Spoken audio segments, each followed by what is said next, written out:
Bismillahirrahmanirrahim. Assalamualaikum warahmatullahi wabarakatuh. Alhamdulillahirabbil alamin wa bihi nasta'in wa ala alihi wa sahbihi ajmain amma ba'du.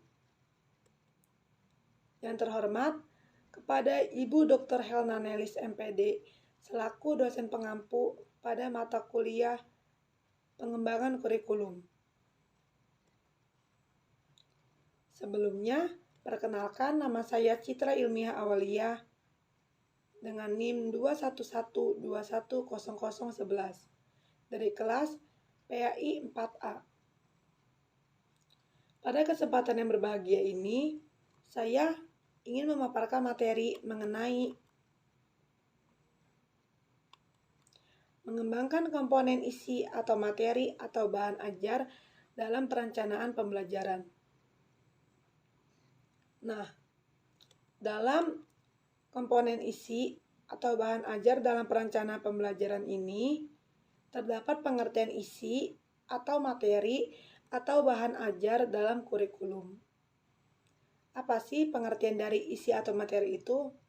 Di sini pada hakikatnya, pengertian isi atau materi dalam pembelajaran adalah susunan bahan kajian dan pelajaran yang diberikan kepada anak didik dalam kegiatan belajar mengajar dalam rangka untuk mencapai tujuan. Terdapat pula pengertian menurut para ahli.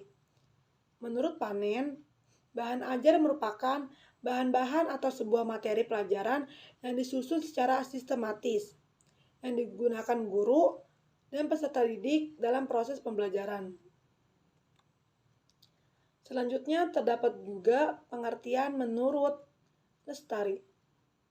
Di sini, menurut Lestari menjelaskan bahwa bahan ajar adalah perangkat materi pelajaran yang mengacu pada kurikulum yang digunakan dalam rangka untuk mencapai standar kompetensi dasar yang telah ditentukan. Adapun menurut Dekniknas, bahan ajar merupakan seperangkat materi yang disusun secara sistematis yang memungkinkan siswa untuk belajar dan disesuaikan dengan kurikulum yang ada.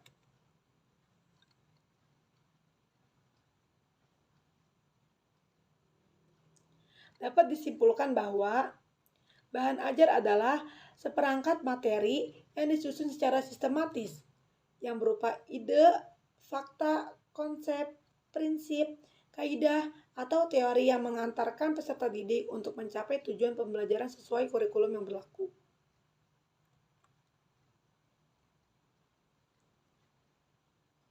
Di dalam ini juga terdapat jenis-jenis pembelajaran.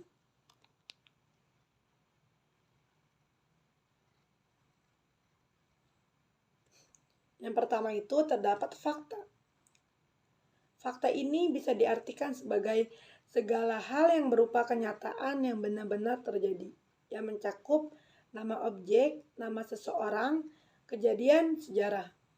Dalam hal ini bisa digunakan untuk guru mengajarkan pembelajaran selain di dalam kelas, agar siswa juga tidak merasa jenuh.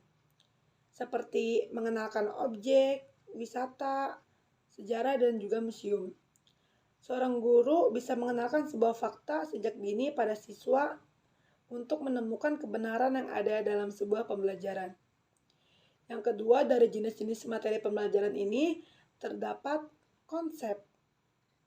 Konsep juga bisa diartikan sebagai suatu ide, gagasan, atau imajinasi yang sifatnya abstrak yang muncul dari hasil pemikiran.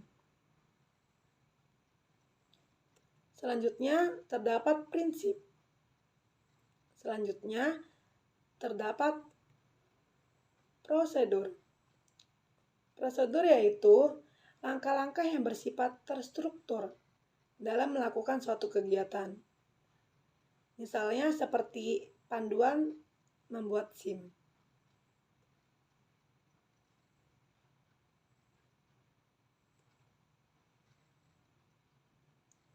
Selanjutnya, kedalaman dan keluasan materi. Apa sih kedalaman dan keluasan materi? Jadi di sini Keluasan cakupan materi berarti menggambarkan berapa banyak materi-materi yang dimasukkan ke dalam suatu pembelajaran.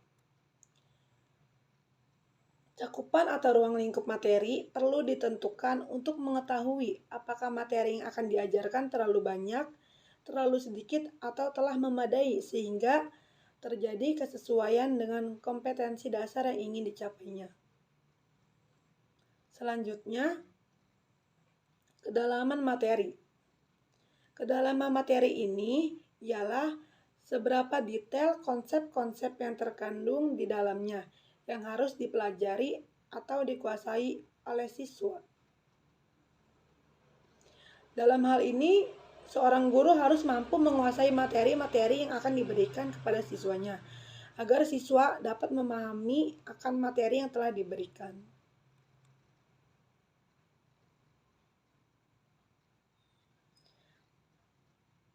Pembahasan selanjutnya, terdapat pendekatan dalam mengurutkan materi. Urutan penyajian bahan ajar sangat penting untuk menentukan urutan mempelajari atau mengajarkannya. Tanpa urutan yang tepat akan menyulitkan siswa dalam mempelajarinya. Materi pembelajaran yang sudah ditentukan ruang lingkup serta kedalamannya dapat diurutkan melalui dua pendekatan pokok yang akan dibahas di sini, yaitu ada pendekatan prosedural dan juga pendekatan hierarkis. Jadi pendekatan prosedural ini ialah pendekatan atau urutan materi pembelajaran secara prosedural yang menggambarkan langkah-langkah atau cara-cara secara urut sesuai dengan langkah-langkah melaksanakan suatu tugas. Misalnya, seperti urutan prosedural atau tata cara pada materi pelajaran biologi. Jadi peserta didik ini harus mencapai standar kompetensi dalam melakukan percobaan fermentasi nata de coco sebagai contohnya. Jadi agar peserta didik berhasil mencapainya harus melakukan langkah-langkah yang berurutan mulai dari persiapan media, penyaringan, dan pendidihan air kelapa. Atau juga sebagai pencampuran dengan starter atau fermentasi. Dan adapun pendekatan hierarkis. Apa sih pendekatan hierarkis itu? Jadi pendekatan hierarkis yaitu urutan materi pembelajaran secara hierarkis yang menggambarkan urutan yang bersifat berjenjang dari bawah ke atas atau dari atas ke bawah. Materi sebelumnya harus dipelajari dahulu sebagai prasyarat untuk mempelajari materi berikutnya.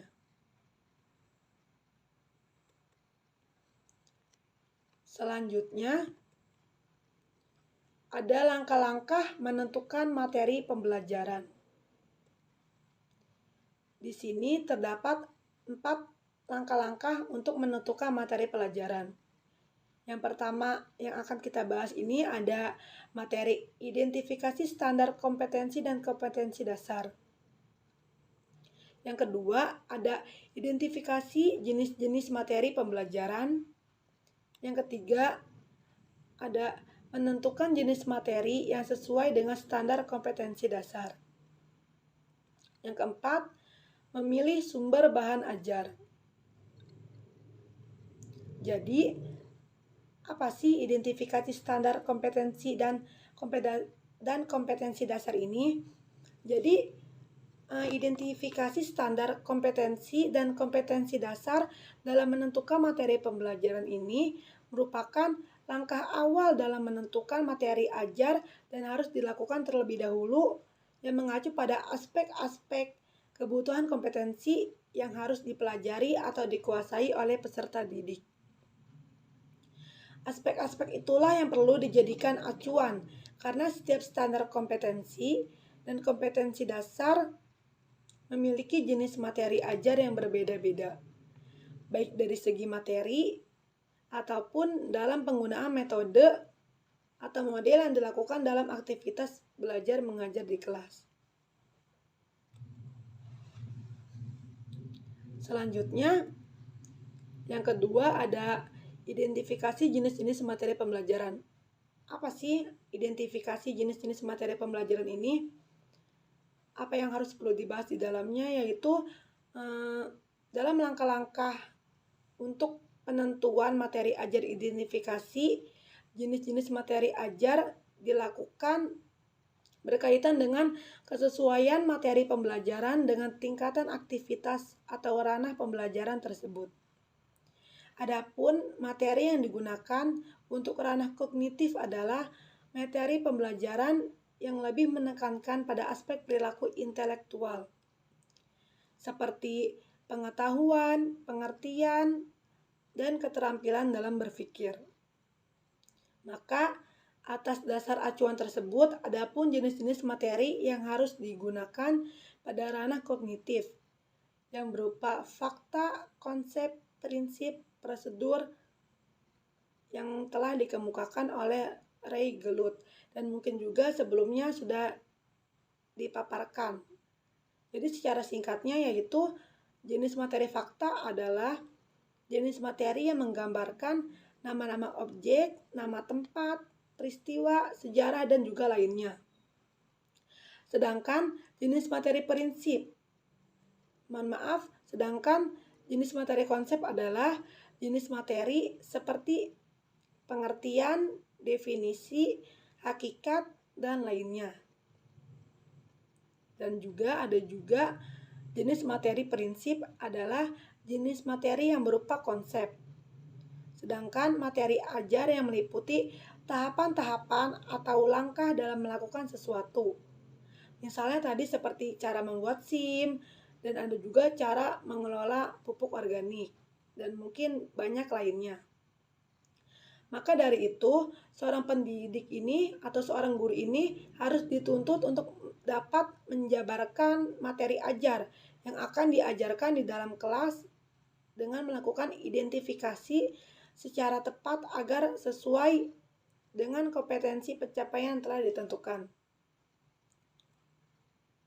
Dan adapun yang ketiga yang disebutkan yaitu menentukan jenis materi yang sesuai dengan standar kompetensi dasar.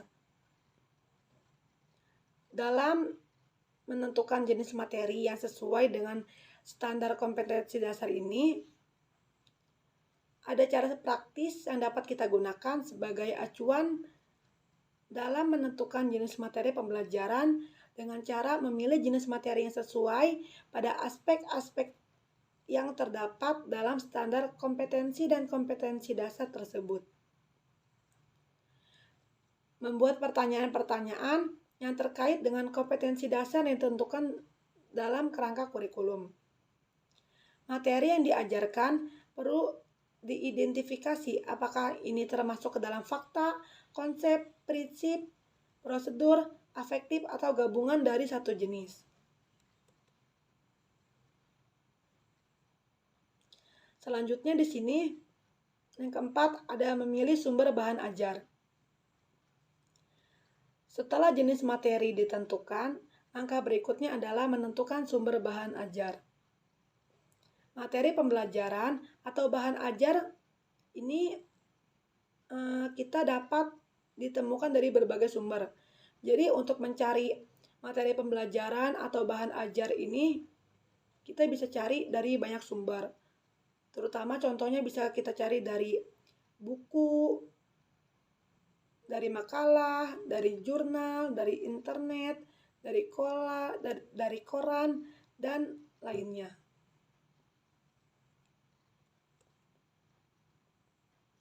Mungkin hanya ini yang bisa saya paparkan dan saya jelaskan. Kurang lebihnya mohon maaf. Wassalamualaikum warahmatullahi wabarakatuh.